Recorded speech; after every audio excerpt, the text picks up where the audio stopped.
Coming up next on the Commissioner's Report, Commissioner George Lindsey will be here to tell us about a program called New Haven for Newborns.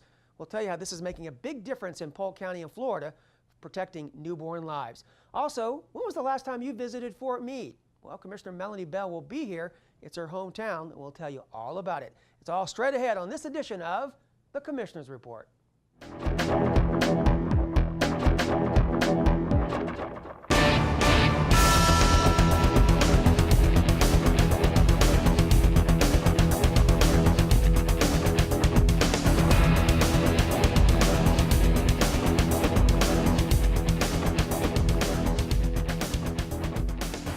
Welcome to another edition, the April edition of the Commissioner's Report. I'm Mike Moore. Thanks for joining us. Joining me is the chairman of the commission, Commissioner George Lindsey. Commissioner, it's great to have you here. Well, thank you. Good morning, Mike. We've got a lot of things we want to talk about here. We're going to talk about the Sidewalk Committee, get an update on that. And also the crux of our discussion is on safe haven for newborns. That's very important to you. Yes. And we want to get into that in just a second. But before we do, let's talk about a couple of trips that you and a number of the commissioners have been on. We'll take them back last month to March to Polk County Day in Tallahassee, Tuesday, March 10th. That was a day when all the commissioners, people from really all over the county, were in Tallahassee, not just to have a celebration, but it's much more than that. Tell us why it's so important to be there. It's important for two reasons. One, it brings the various cities and the counties, folks together, the leadership together at a very important venue in Tallahassee.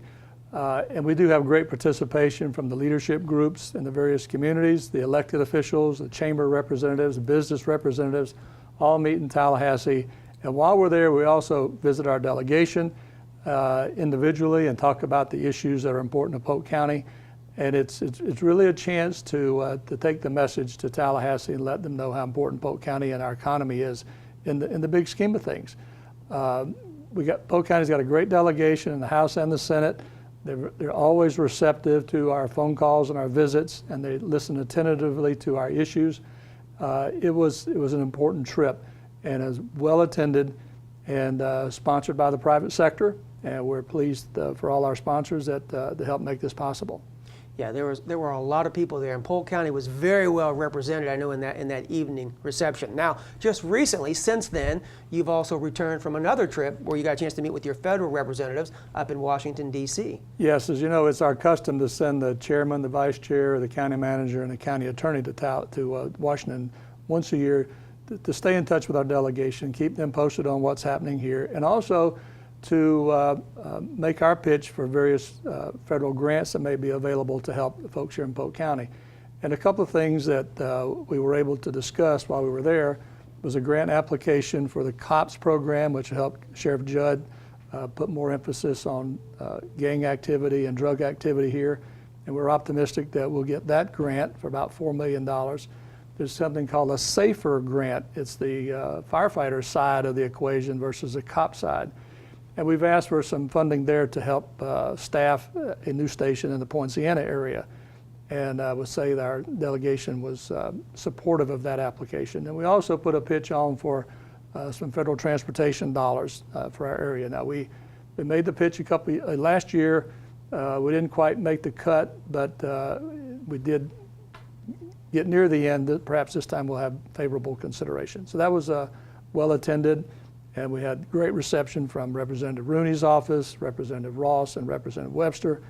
We also had a chance to visit with Senator Nelson, who has been very supportive of Polk County and our citrus industry and helped steer some dollars to the fighting greening here in Polk County, which adversely affects the citrus industry. Right. So it was a good meeting. It's great to meet with the representatives on the state level and the federal level. And I'm also happy to say that you had a good meeting up there in D.C., unlike a year ago when you had your, as you said earlier off camera, little episode. Yeah, a year ago. You may want to pull up that tape from a year ago, my episode.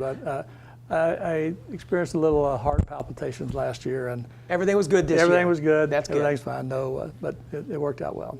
All right. Well, let's turn our attention to something really totally different, and this is something that's near and dear to your heart. It's called Safe Haven for Newborns, and perhaps the best way to get into this is to let you see a public service announcement that kind of explains what Safe Haven really is. So check this out. It's not about what others think. It's about what's right. The Safe Haven law is about the children. Are you sure about this? Yeah. Do you want me to take her in for you? I can't do this. Okay. In Florida, those unable or unwilling to care for their baby of up to 7 days old may leave the baby with an employee at any hospital or fire rescue station. The baby will then be placed for adoption. The process is completely safe and anonymous for the parent and the child. In addition to this law, Safe Haven is here to help pregnant women before they reach the crisis stage. Call Safe Haven if you are pregnant or think you are pregnant and don't know what to do. If you are hiding your pregnancy or know someone who is, or if you are pregnant and are not receiving medical care.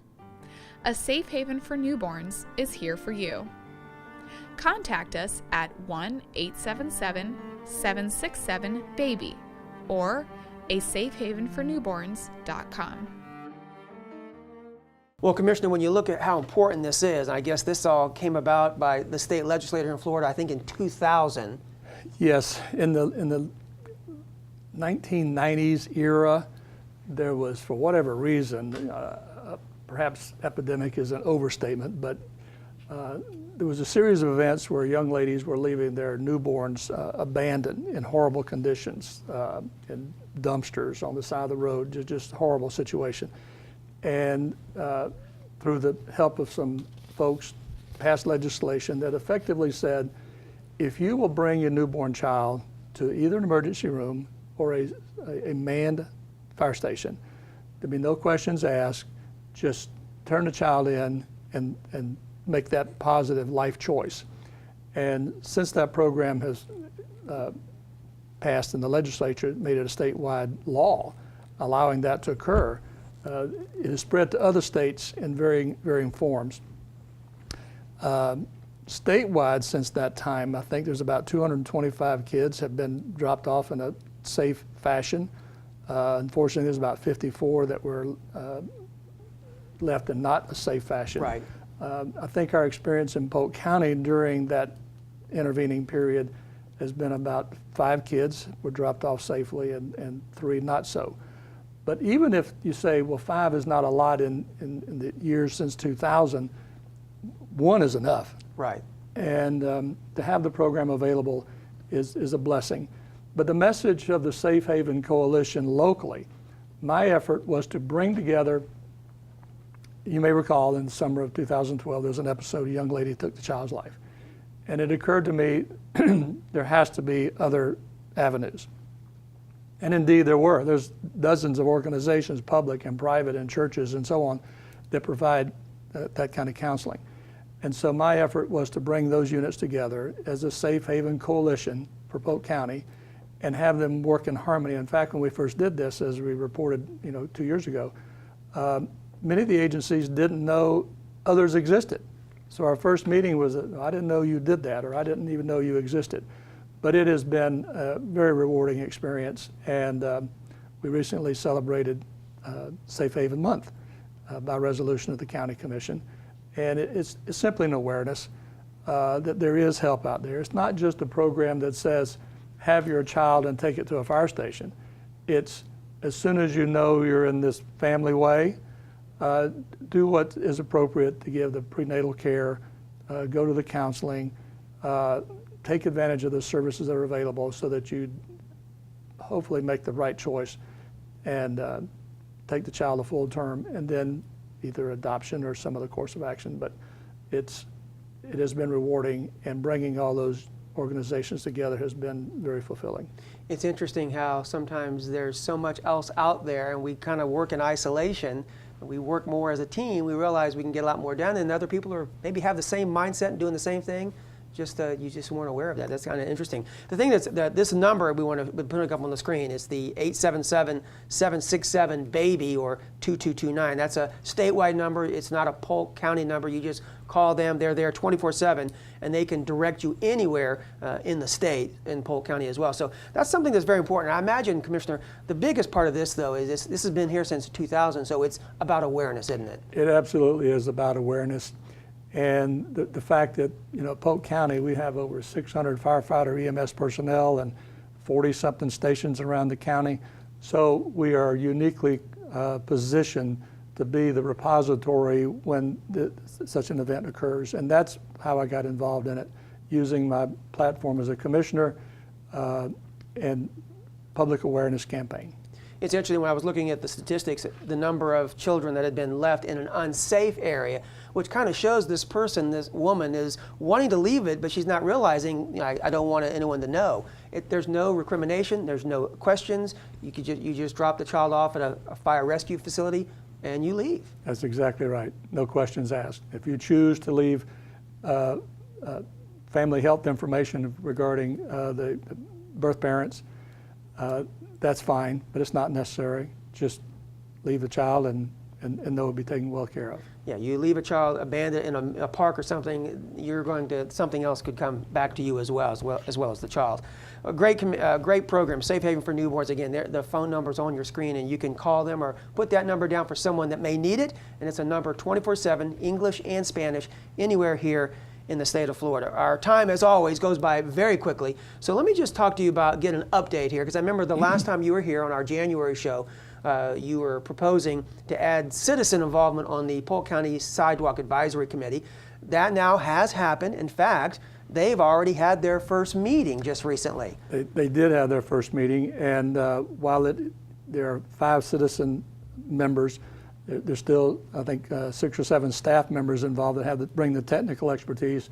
But we made it especially direction that among the 5 citizen members, they will choose their chairman and vice chairman. This will be citizen-driven, and the staff participation is for the technical expertise and the technical support.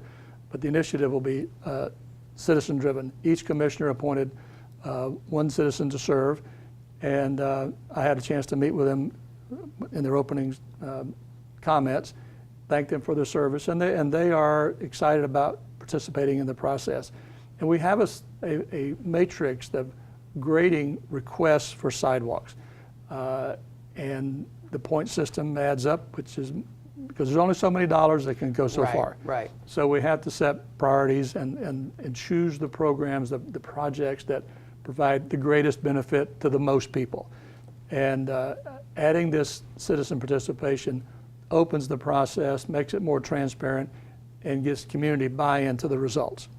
And the thing that's also important to know is these meetings, which are open to the public too, whether you don't have to be on the committee, you can just come and listen, and I guess they even give it a chance for the public to speak. So. There is an opportunity for public to speak, and requests for sidewalks come from citizens to the commission, from the school board, from the sheriff's office, from a variety of sources, and so we have to sift through the process.